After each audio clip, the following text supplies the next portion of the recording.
Coons, a Democrat. He serves on the Foreign Relations and Judiciary Committee. Senator, thank you so much for joining us. So let's talk a little bit about all the news that's unfolding. The 3 House Republicans voted for this resolution to restrict the president's military response to Iran. How many Republican votes do you think you'll have in the Senate when similar legislation comes up?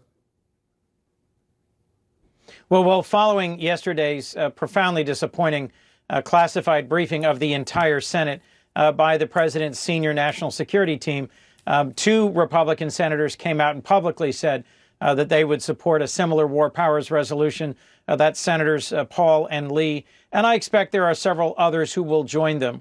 The core issue here, Wolf, is making sure that before President Trump takes us into a war with Iran, that he recognizes he must come to Congress to get authorization. That would give us an opportunity to slow down any rush to war and to demand a clear strategy on how we're going to deal with the costs and the consequences of such a conflict, something that we have not so far seen or heard from this administration. All right, let's turn to the other breaking news we're following, the deadly plane crash in Iran. U.S. officials believe Iran is responsible for the downing of that Ukrainian Boeing 737 passenger plane with 176 people on board. If that's true, do you think they ought to, the Iranian military thought this was an American plane and then launched these surface-to-air missiles? Well, that would be the most reasonable explanation, Wolf. This is clearly a tragedy where 176 civilians lost their lives. And I would call on the Iranians to open up this investigation and welcome in the FAA and the Canadians and other international resources that might help get to the bottom of this quickly. I haven't been briefed on it in detail. What I know is what I've heard from press reports. But it certainly so far, Wolf, sounds as if this was a tragic accident where the Iranian military mistook this civilian plane for a military target. Do you think this is going to impact the current situation, which is clearly very tense already in the aftermath on the strike against Soleimani? I would hope that it would lead the Iranians to be more cautious and more careful. I don't yet know, and I'm not sure any of us have reached a clear conclusion in the Senate about whether the Iranian missile attack on an Iraqi base where there were hundreds of Americans as well as coalition forces missed intentionally or by accident. Certainly it was an aggressive act, an act that could easily have led to dozens of casualties. And I am glad that today we are not waking up to a world where there were significant American casualties. I think the killing of Qasem Soleimani rid the world of a terrible person who had cost the lives of hundreds of Americans and thousands of civilians over his very long service as the head of the Iranian Quds Force.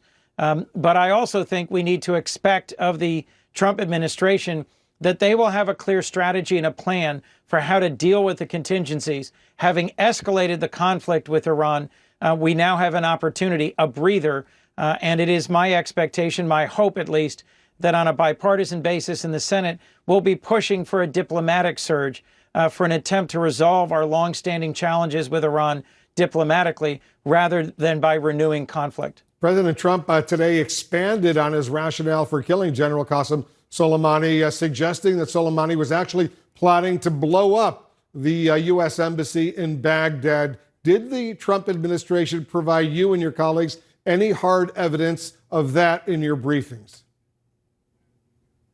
No. Well, what do you think?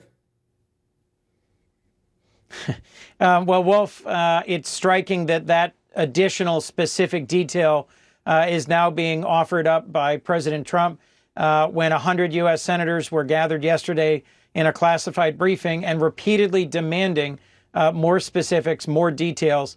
For that to be released today in a public setting and not to have been shared with, at least in the setting that I was in yesterday for an hour and a half with virtually all of the Senate, is pretty striking.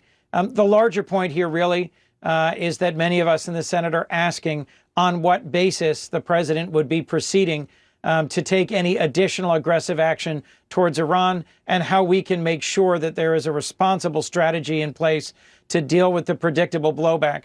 I don't think we are done with Iran's response to the killing of General Soleimani. I expect that after this initial missile attack on an Iraqi base where there were Americans, they will take other actions, either covert or overt, in the future, and we need to be well prepared. And I'm sure that Iranian-backed Shiite militias in Iraq are not yet done either. Senator Chris Coons, thanks so much for joining us.